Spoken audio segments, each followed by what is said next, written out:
Hello and welcome back to Akoi Beyond, Episode 3, Unexplainable Events. Some moments don't fade with time. They cling to us, sharp, strange, impossible to categorize, and tonight, we're stepping into that space together. Not through legends or secondhand stories, but through our own personal encounters, the ones the three of us still can't explain. These are the experiences that stopped us cold, that rewired how we see the world, that left us wondering what exactly brushed up against our reality. No folklore, no embellishment, just the raw, unsettling truth of what happened to us when no explanation made sense. Well, let me tell you, I was really excited about this episode's topic because I get to talk about one of my experiences ghost hunting that Kim thought I was a lunatic to do. I did not Um, think that. well, you would never do it. I would never do it. I'd be so terrified to bring something home. Well, let me preface this by saying that I am not a professional ghost hunter for our listeners out there. This was just a fun event that my friends and I wanted to try at least once. So we went for Halloween and we went to Ashmore Estates back in 2022. We drove for 3 hours to get there and we went on a ghost hunt from 8 p.m. to 2 a.m. People do decide to stay the night. They have like little houses in the back and you can like a little hotel room there, stay and continue your hunt until dawn.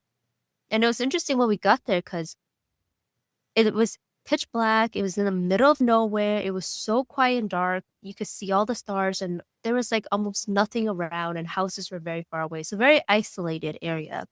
When we walked in, they set up like a chair in the main room. There were multiple chairs there and we weren't the only people there during the ghost hunt. There were these two men there who they were on their way to work and decided to stop by for a little ghost hunt before the construction work. So I thought that was really funny. And they had a little orientation in that room and it felt very welcoming, very safe. The groundskeeper there talked about how safe they felt working there. They even moved their kids next doors. And most of the activity at Ashmore Estates, they felt actually happened during the day. But the inhabitants here, or the ghosts here, they said they didn't feel malevolent at all. So it was just more like the ghosts were going about with their day, kind of like that.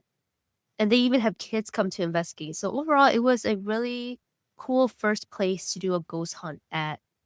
And they gave us a little background of what this place is. So Ashmore Estates is a historic building in Ashmore, Illinois.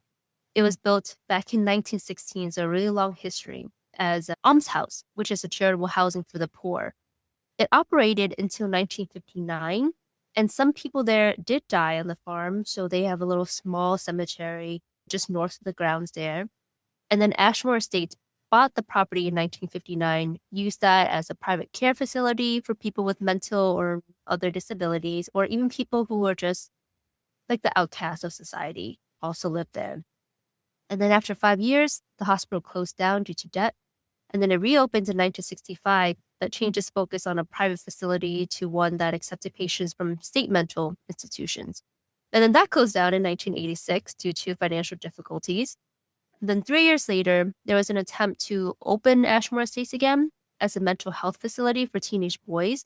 But this request was denied due to fire safety issues and just overall public opposition. And then recently in 2006, the former asylum, it was purchased by a private owner, but then tornado damage, setbacks, forced to sell the building to a new owner who then opened it up for paranormal investigations. So there have been a variety of paranormal events reported at the former almshouse and asylum, from phantom footsteps to apparitions and unexplainable sounds. And fun fact, do you guys watch Ghost Adventures? Have you guys heard of it? Yeah, I used to when I was younger. Haven't seen the show in a while, but I know who you're talking about. So they did an episode on Ashmore Estates. It was season 5, episode 1, if you guys are interested. And it was really funny because during that orientation, the workers there, they told us that basically everything in that episode was fake. It was just like BS. And that there's really nothing to be scared of. Called them out on, I don't remember exactly what it was, but they called Zach Bagans out on multiple things. Can I ask a question? Yeah. Did they say why the activity is mostly during the day instead of during the night? Because I feel like when you think about ghosts, you always think about during late at night, like usually 3 a.m. Well, they said it's because most activities happen in the day because that's just their normal day-to-day life. So So that's like when they're actually there. So that's when they experience it. the ghosts back then, the people were awake during the day and they had a lot more movement. So, they kind of followed that same schedule. Oh, okay. That's interesting. I've never heard of that until I went to Ashmore Estates and I was like, oh, now I want to try a ghost hunt during the day since You that's should their do normal it. experience. Yeah. Do it. Take Brenda with you. No. But yeah, it was we went there with we brought some dowsing rods, like a voice recorder, EMF detector. Like we didn't know what we were doing. We brought a bunch of things. But the building also had some cat toys and REM pods that you could borrow. One of our friends even bought like a spotlight because you do have to bring flashlights into the building. It's pitch black. My friend brought a spotlight it was so comically bright, like it could blast the ghosts away. It was huge. Like you could blast up to see into the sky and you could still see it. But yeah, and we just spent the night there taking photos and doing EMF recordings. And at one point of the night, we split up to investigate different floors. There's 3 different floors, right? And so by this point of the night, most of the other groups that were there had already left. So it was just our group left. And Josh and I, we went to one of the rooms upstairs together. And we put the voice recorder on a chair all by itself. And we sat in separate chairs away from it just to make sure we didn't interfere with the recording, that we didn't make any noises or anything like that. And so Josh started recording and he said, "Hello, is there anyone in here?" And right after he said hello, when we listened to the recording again, we noticed that we recorded a voice that says something like hi, or it was a really, really loud sigh. And we did not hear this at all when we were in the room. Hello? Is there anyone in here? It was really interesting because this voice was even louder than our own voices, as if someone was speaking directly into the recorder. And I remember it just gave me chills when I heard that voice.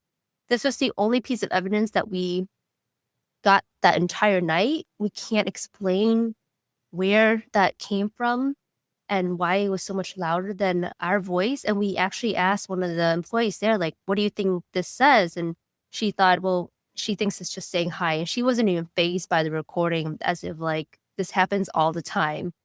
So that was a really cool experience. And I still think back to that voice recording because I really can't explain it at all. Did you keep it? Yeah, I have it. I have it. I will share it with you guys.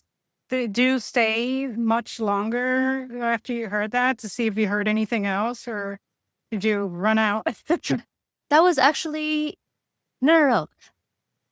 We stayed a little bit longer because once we reviewed that recording with our friends, one of our other friends wanted to go back upstairs and record again, but we didn't get anything else. That was the only recording. So in ghost hunts, when you see it on TV, they have so many pieces of evidence. But Yeah. when I do it, realistically, you could it was the span of 6 hours, and we got one piece of evidence.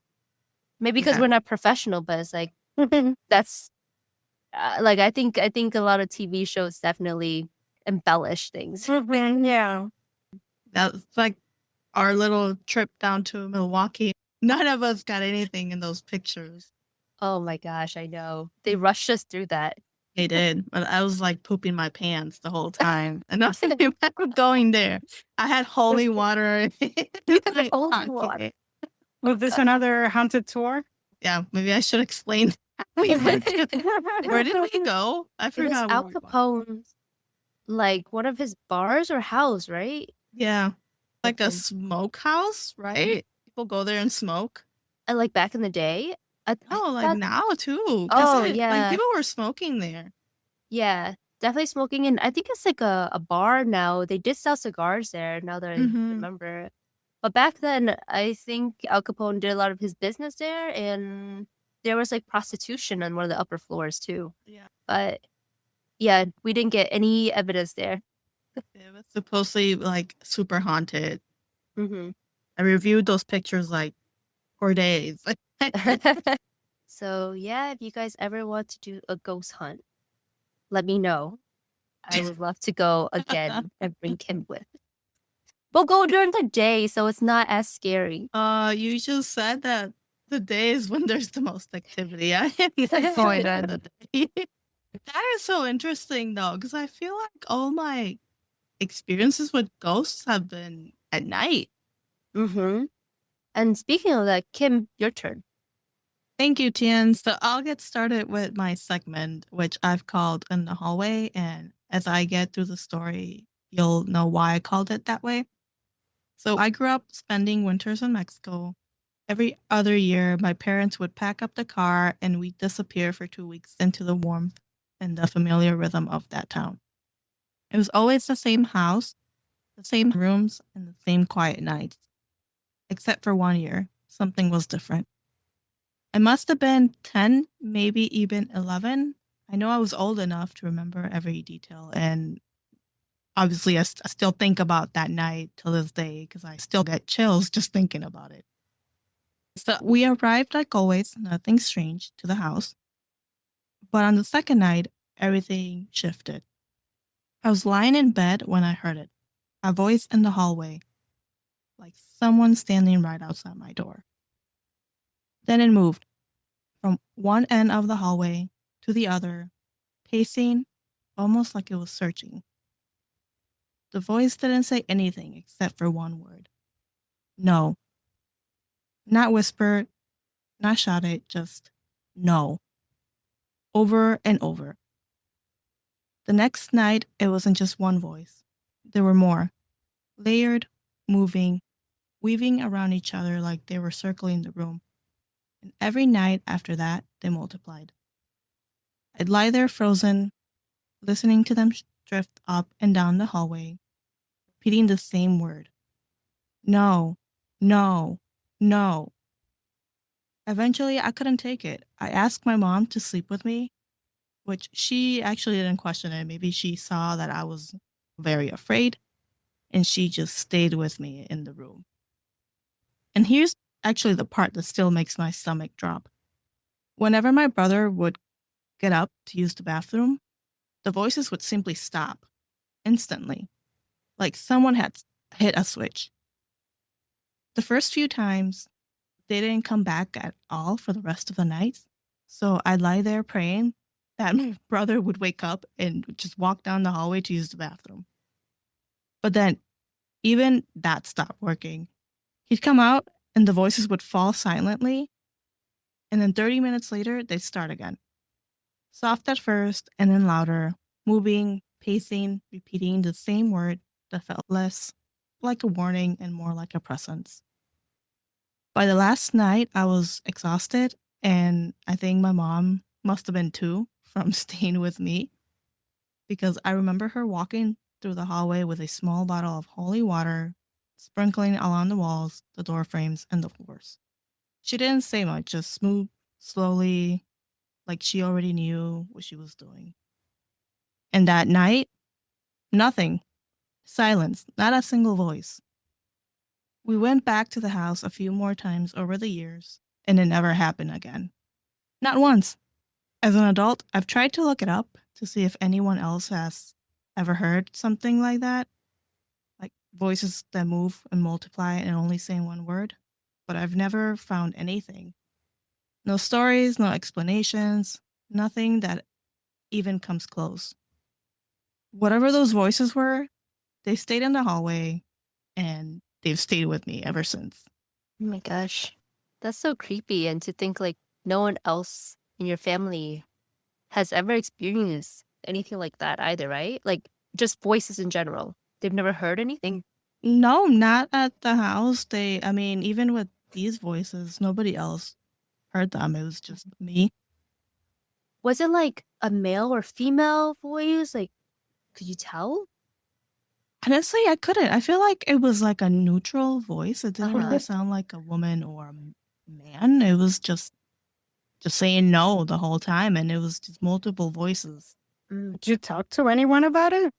So I did tell my mom that night, that when the first night that it started, no, not the first night, it was probably like maybe like 2 nights in, I told her that I would hear this voice just saying no.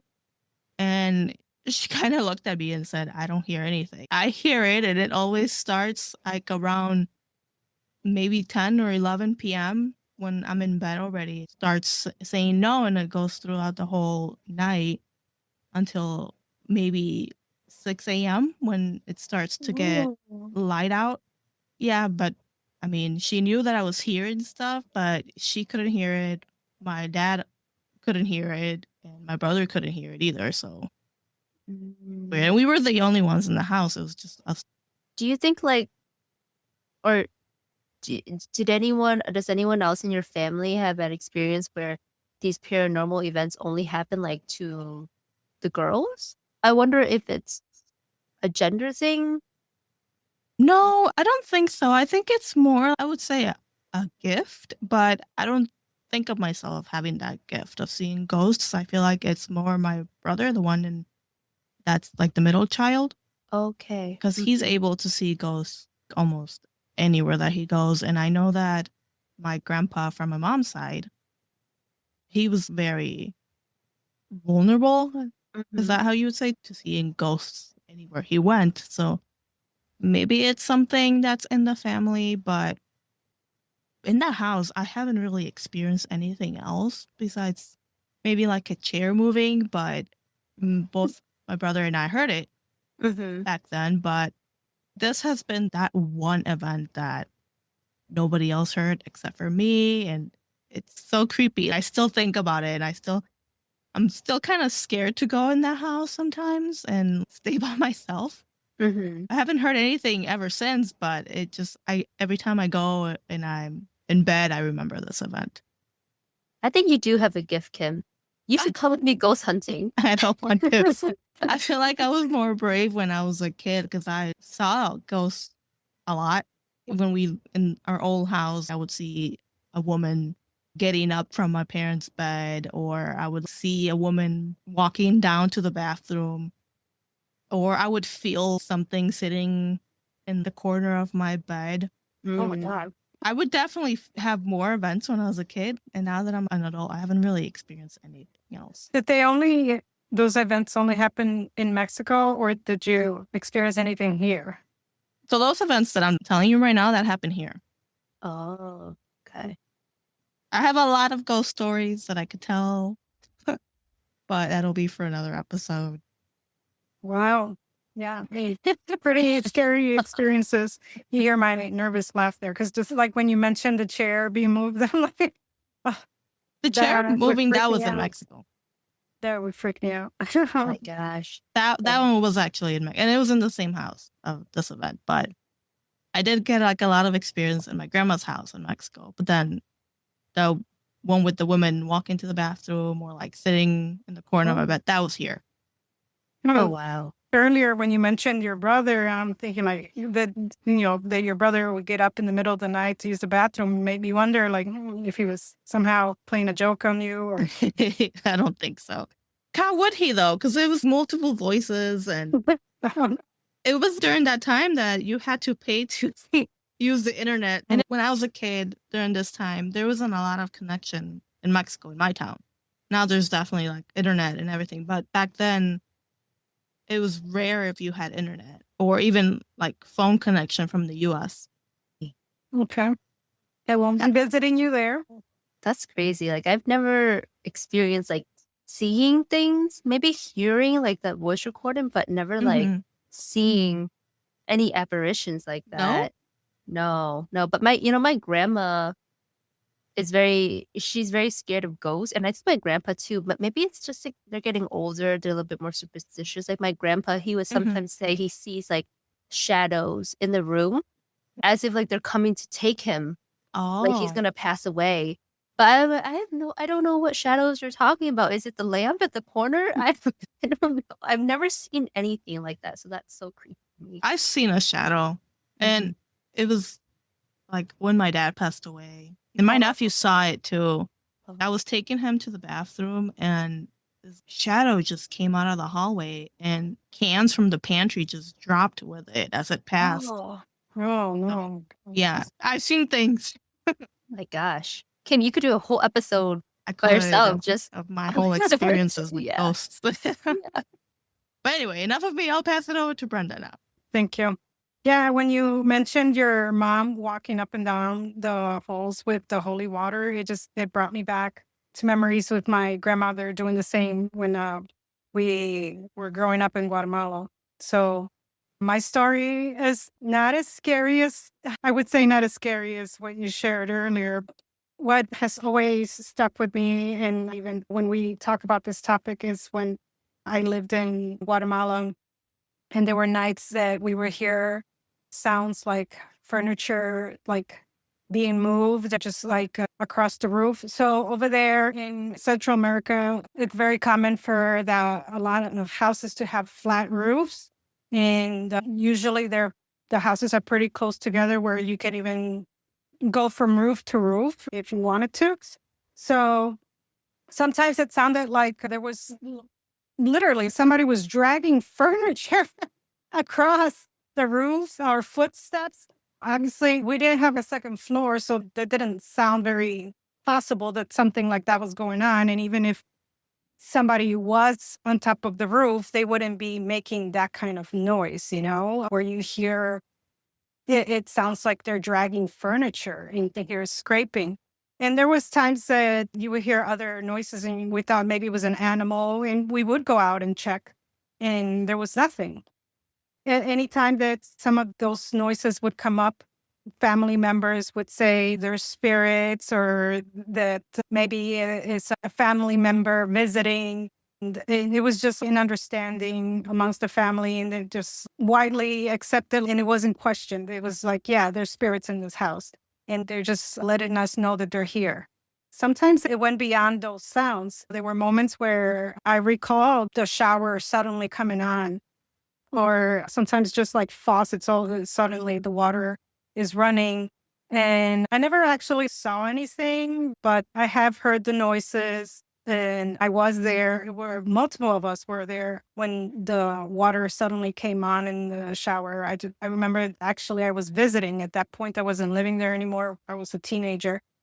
And I recall, I guess there was a dispute going on amongst family members, and they think that's the reason the water came on in the shower, to get our attention, to make it stop. Part of me has always been skeptical, even though I have heard the noises, and part of me does wonder. I mean, if I heard someone scraping or something scraping on my roof, I'd be scared. Yeah. No. I don't dismiss it a lot, but I did hear it. And I remember we would go out there and a few times, most of the time, I think we would just like dismiss it. Like, oh, yeah, it's the spirits. But there were times where we were like, look, is there someone seriously up there or something? And we would go out and look, and there was nothing. When you mentioned animals, in Guatemala, do you have that story of the black dog? Because we have that a lot in Mexico. If you hear an animal like knocking, I don't know if this is true, but my cousin, when she went down there at my grandma's house, she was supposedly talking to her boyfriend late at night, and she heard knocking on the door. And she looked down from the roof, like you were saying, because in Mexico they're also flat. Mm-hmm. And she saw a black dog that was knocking on the door. So is that the type of animal that you're talking about, or is like a different? No, I mean, that's not what I had in mind. You know what? But what you're saying sounds vaguely familiar. Sometimes we think maybe it's a cat or maybe some stray animal. I hadn't thought about that, but what you were mentioning, it does sound like something I might have heard of a long time ago. I think it's popular in Latin America, that story of the black dog. Yeah, I think that's part of the reason I would be skeptical too, because a lot of stories like the Llorona and other stories, and part of me was like, you're always thinking like they're just trying to scare us. Yeah. I don't know how they're doing it. Yeah. So Brenda, why does your family think your house is haunted by these spirits? I don't know. I don't know if it's because of where it was built, but they also think that it's like dead family members that are kind of watching over us. And I think part of it, again, is there's a superstitious aspect to it. Yeah, I can see that, especially like you said, loved ones have passed away. Maybe their spirit is still in the house somewhere. I don't know. Sometimes I feel that gives like reassurance to some people, your loved ones are Mm, watching over you. And maybe, I don't know, I think that just delves into like, maybe the superstitious nature of it. yeah, because I hadn't thought about it that way. Yeah, it just gives them some reassurance and some comfort, I guess, that the loved ones are still around. Hmm. And that's where we'll leave it for now. 3 moments that never asked for our belief, only our attention. Maybe there were coincidences, maybe there were warnings, or maybe there was something we weren't meant to understand in the first place. What matters is this: each of us walked away carrying a story that refuses to settle.